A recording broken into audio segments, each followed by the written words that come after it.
Hey, Endurance Dad listeners, picture this. You're slugging through a marathon, drenched in sweat, dreaming of that guilt-free Diet Coke at the finish line. But what if I told you that the zero-calorie hero is secretly a gut-wrenching villain plotting against your six-pack and blood sugar?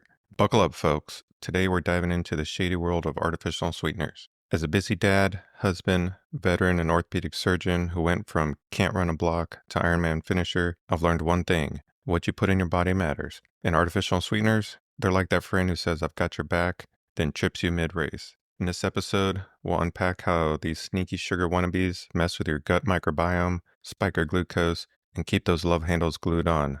I'll give you my own personal experiences with this, and despite their zero-calorie lies, I've got the science to back it up and a few laughs to keep it real. Welcome to Endurance Dad, the podcast for anyone striving to break their limits. I'm Dr. Domingo Molina, a dad, husband, and endurance athlete who went from struggling to jog a mile to crossing the Ironman finish line. Here, we dive into training, mindset, nutrition, and the relentless pursuit of growth. Because the toughest step isn't the last one, it's the first.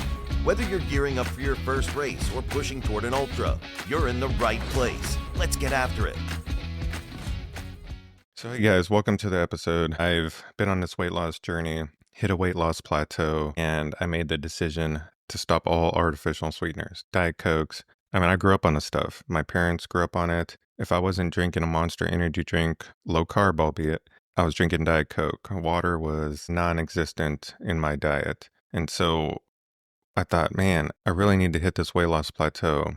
I was talking to a nutritionist, and I'm not one of these people that buys into holistic diets and remedies and gut microbiome and functional medicine. And so she started telling me, she's like, look, you got to stop drinking a Diet Coke. That was like the only thing that she did as far as giving me advice. My glucose was spot on. Well, what do I do if my glucose spikes are fine? I haven't anything crazy as far as eating bad. My diet's spot on. I've been doing low carb. She's like, well, then you need to cut out the Diet Coke. And she started giving me these studies on gut microbiome and how glucose intolerance is caused by Diet Cokes and artificial sweeteners. And I said, okay, let me do some research on this and see if there's anything to it. And then so sure enough, I stopped all the Diet Coke, which was the last crazy addiction that I had. First, it was hard to stop drinking low carb Monster energy drinks. And so in order to kick that habit, then I finally said, okay, I'm going to kick the Diet Coke habit.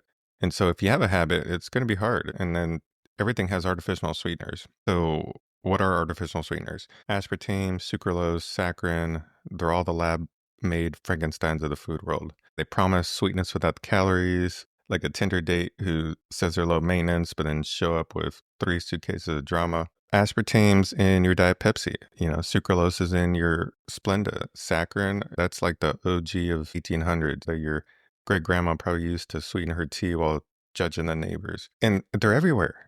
Soda, protein bars, healthy yogurt. So Chobani has a ton of artificial sweeteners. You have to get the one that's like 000, basically just probiotics and cultured milk. And so people don't realize this. They grab something off the shelf that they think is healthy, and meanwhile it's lurking around. It's got a ton of artificial sweeteners in it. So how do these calorie-free con artists sabotage your gut? So your gut microbiome, it's like a bustling city of just trillions of bacteria. Now, again, I wasn't like a functional medicine person.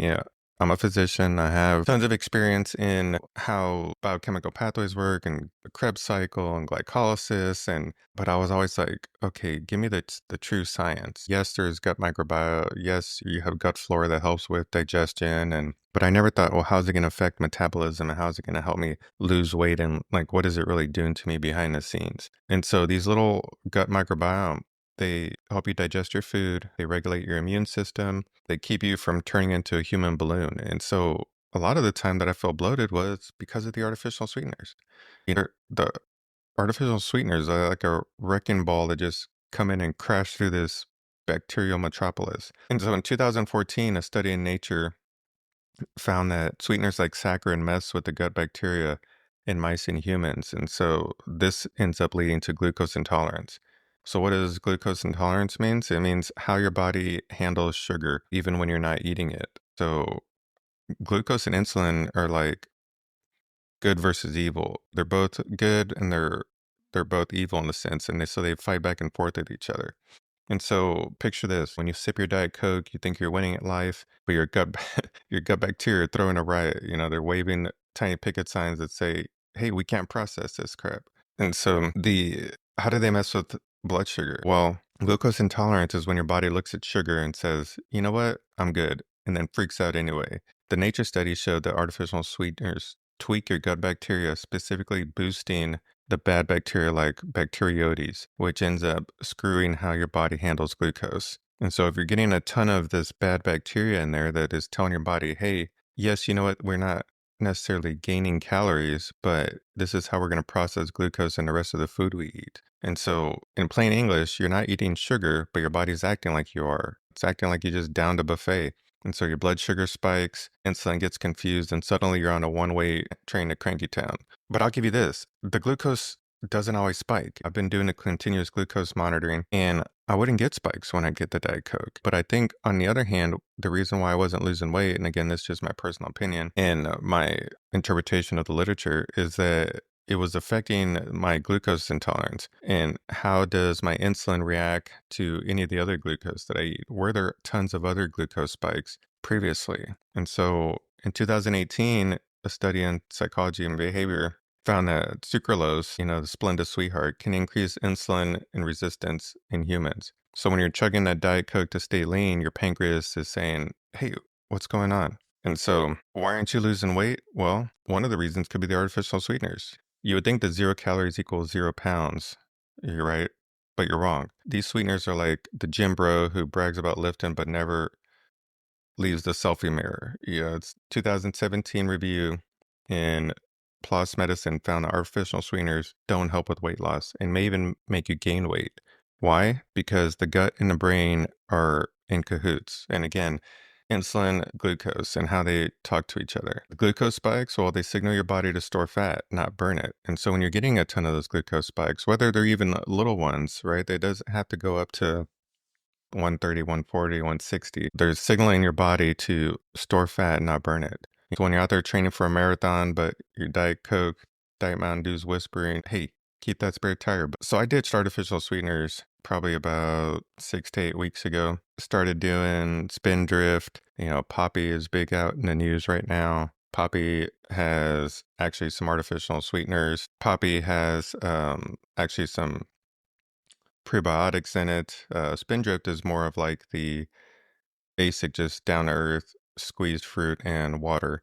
And so I started drinking these, and sure enough, I was at a weight loss plateau of 200 for probably, I'd say several months, since I was going up and down on weight loss. And then finally, I was like getting a little discouraged because I was like, okay, I went from 240, 245, finally got down to 200, and now I'm stuck at this weight loss plateau. I've been running 30 to 40 miles a week, cycling on the rest days, doing the low carb diets, and I just still wasn't hitting that weight loss plateau and breaking through it. And so sure enough, I stopped all artificial sweeteners. The yogurts I was eating, I was making sure they were no artificial sweeteners, no additives, preservatives. I got rid of the Diet Coke, got rid of the energy drinks. Boom, went down to 190 probably within, I'd say, 6 to 8 weeks. And so I really do think that there's something to artificial sweeteners and how they mess with your gut microbiome. I don't feel as bloated anymore. I just think that there probably is some evidence to this, even though there has been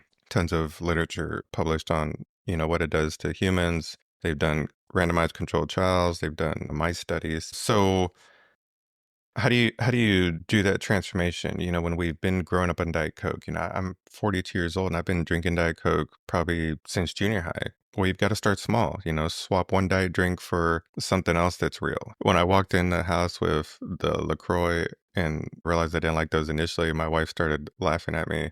She's like, what are you drinking? She knew I always drank Monster Energy drinks, Diet Coke, we were drinking Diet Sprite, thinking that we were all being healthy. I was drinking Diet Tea. And so then I've switched to Spindrift, which was actually a little bit better as far as taste. They advertise there's a whole fruit squeezed into the 8-pack. I try to get my patients to tell them, like, look, you got to stop drinking regular Coke. And I just want to get them to switch to Diet Coke. And then we can make the transition to nothing. Now, ideally, you'd say, hey, let's stop drinking Coke and just drink water, but you're going to get very few people that want to buy into that. So start small. Swap one drink a day for something real. That's like the first step of the marathon. Awkward, painful, but that's where the magic happens, you know? And then go with the literature. Read some of this literature online and it'll help you put things together. In 2021, a study in gut microbes showed that the healthy gut microbiome rebounds when you cut out all this artificial crap. So more energy, less fat, better runs. You know, I'm living truth of that. I went down to 190, so I probably lost 10, 12 pounds just on Diet Coke, you know, and I tell people that and they look at me like I'm crazy. Like, how could you lose weight stopping Diet Coke? So next time you go to the store drinking Diet Coke, go to the sparkling water aisle, go to the water aisle. There's tons of, now you also have to be careful with the additives like Crystal Light. Those kind of things are packed with tons of hidden artificial sweeteners. So a lot of people think, oh man, I'm drinking water. I'm putting in these, Crystal Lights and other packets of powder. And so you got to be careful with those. So you've got this. Limits are made for breaking, whether it's a mile or a Diet Coke habit. Take that first step and the finish line's yours.